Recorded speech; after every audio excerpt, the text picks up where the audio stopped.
We've all heard the phrase, put the coil to the soil. It's what we do as metal detectorists. We hunt parks and farm fields looking for items buried underneath the topsoil. But for two men in northern Minnesota, it's the water that hides the treasure. Jim Kachiver and Alan Carpenter are the Minnesota Beach Boys. They hunt Minnesota's 10,000 lakes looking for treasure that rivals that of the Gold Coast.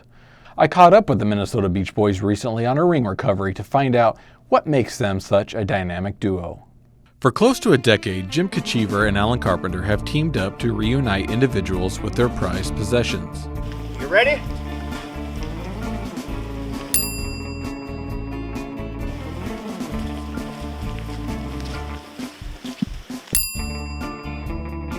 Ready for a ring recovery. Well, what happened today when, this was a difficult one because it was over 6 feet deep. You're taller, bud. Woo! Let that settle in for a minute. But talking to them, they had tried to scoop it up with a 5-gallon bucket on a rake. He knew exactly where he dropped it off the dock, but being that they moved some of the bottom and the soil around and stuff, that give us a clue to expand our search area. You think it's that far? I know it.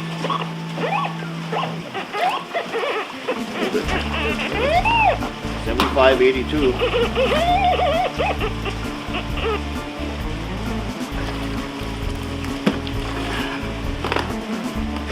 Check that scoop though. That was a pretty tight.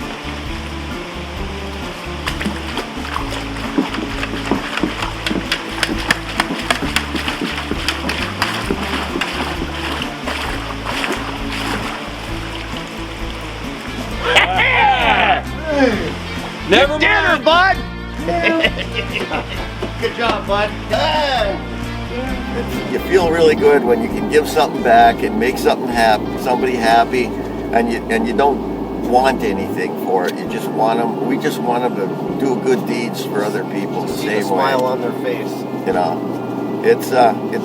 It's truly a blessing when you have something like that. It really is. Karma always comes back to you. Yeah. Individuals always try to pay the Beach Boys, but they never take payments or rewards. They only ask for donations to be made to a children's hospital. So we'd like you to donate whatever you think is right to the Shriners Children's Hospital. Does that sound good? Yep. Good. Happy for you, bud.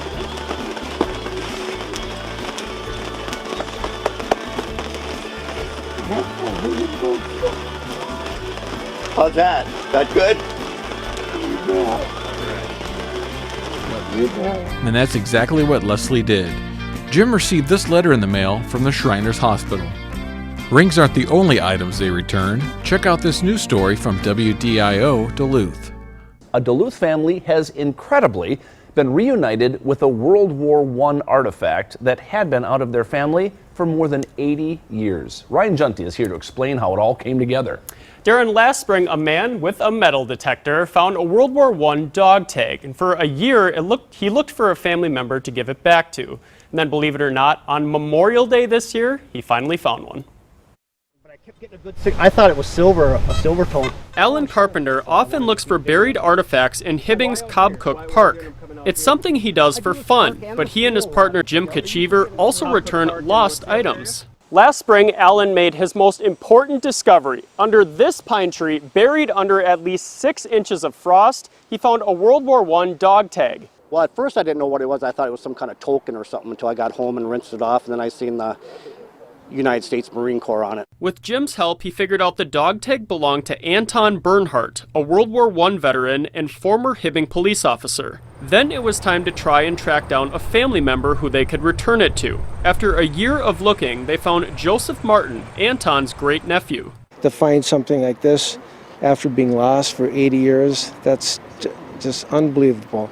And on Monday afternoon at Maple Hill Cemetery, where Anton is buried, it gives me great honor to present you the flag of our country, which your great uncle so greatly served. Joseph was given an American flag with the dog tag on top. It means a lot to be able to return it to a family member that deserves it, Anything found, that's we find, you know, if that ring has a name in it or something, we always return it to the owner. Well, Makes you feel good. It's exceptional. This is probably one of the highlights of our metal detecting career. To this day, Joseph doesn't know why the dog tag was where it was, but it's something he and his family will always hold close to their hearts. This is really an amazing story and something that we'll all remember and something that we can really cherish, the flag and his dog tag. Wow. Now, Darren, Allen says this year he has found and returned 2 engagement rings. He says he and Jim, they'll look for anything that people lose for free. We'll have more info about that on our website. Sounds great, Ryan. Great story. Thank you, sir. When they're not making people's days, you'll find the guys hunting lakes all over Minnesota. The targets they find are amazing, to say the least. Hundreds of rings and some memorable relics. my favorite thing is, I've probably got 2 of them. It's my copper spear points and my 1821 militia sword scabbard. For me, I found a World War II dog tag, and I did the research. The veteran had passed away, but I knew what his hometown was, so I looked in there and found a guy with the same last name and called him, and it was his cousin. And I made arrangements. I'm a veteran. The cousin was a veteran, and I made arrangements. I met him, and I returned the dog tag to him, and he thought that the guy's sister was still alive. He was going to try and get it to the sister. And what happened was the guy's daughter was actually alive, and he returned it to the daughter. And about 3 weeks later, I got a letter in the mail from the daughter just thanking me how happy she was to get that, and that somebody would do such a nice thing. And she said she was going to put it in his burial flag display. So that was pretty touching, being a veteran myself. So Al Carpenter's at it again. Mr. Lucky, 87. Let's see how lucky he is this time. He beats me at everything. Yeah. Except gold. No, come on. Another ring. Look at that. Oh, it's a spinner.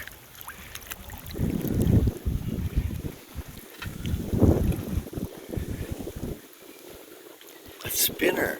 All right, guys. Till the next one. All right.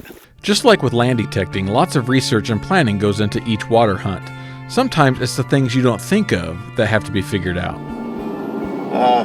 Well, when we pull up, usually the ride to the lake is we start talking about how we're gonna size something up or how we should do it, And find a place where we can strip down naked to get in our wetsuits without getting spotted. What's been kind of good is, like, now we take Al's boat out a lot and go to remote beaches and stuff and islands, and we can out in the middle of the lake where nobody can see you. You can get suited up pretty easy. And we kind of have a plan how we're gonna go about doing it, whether we're gonna go along the shoreline or go out deep or kind of. And then once we get there and we're ready and we're in and we're detecting, it kind of depends where we start finding stuff. We try to follow areas of traffic where people either are entering or leaving the lake, focal points.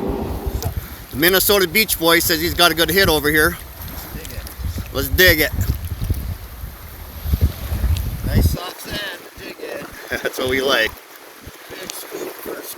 Let's see. I think I got it. You got her? A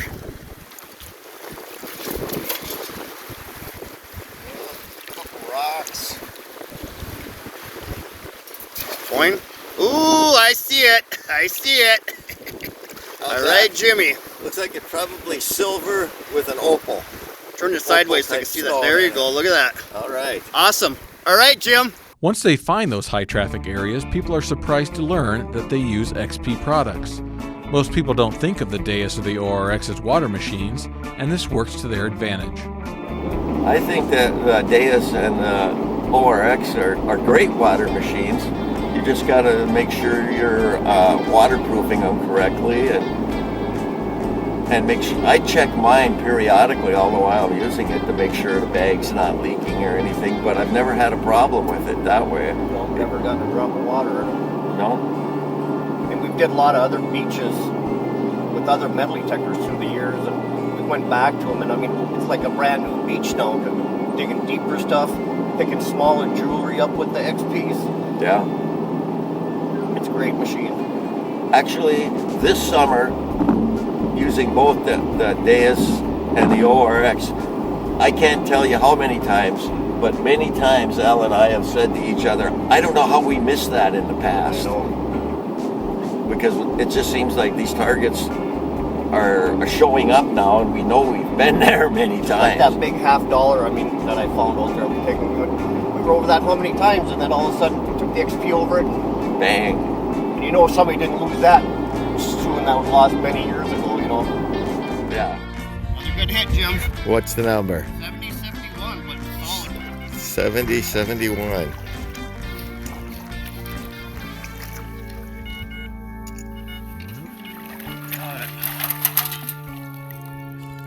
Holy cow. You ain't gonna believe this.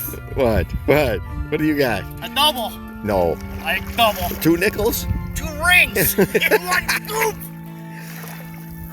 All right. Check that out. Check That's that totally awesome, isn't it? out. They look like gold too. They do. All right, guys. Till the next one. Oh, man. I asked the Beach Boys why they enjoy what they do. So metal detecting for us it's fun. It's a great joy, but we're also able, and many times we've been able to bring happiness and joy back to other people, like today with the ring and the wallet before and the other glass ring. I went to a hunt 3 weeks ago in Minneapolis area, and the guy was, when you check in, there was a guy checking you in, and there was a guy selling raffle tickets, and I bought a raffle ticket or 2. And I moved on, and when I came back by, the guy looked at me and he says, "You looked familiar when you were here. Now I know where I seen you. You're the guy that does the videos." You're one of those guys. It was kind of like the My Pillow guy thing. I've been metal detecting 26 years, and I just love it. I do it every chance I get. And then to be able to be on a team and be involved as much as we're involved with XP and going to different hunts and Meeting a lot of great people. Putting videos out there. I never thought I'd be doing that, but you know, it just, metal detecting led us into doing this, and we have fun doing it. And we have fun doing it, big time. Thanks to the Minnesota Beach Boys. All right.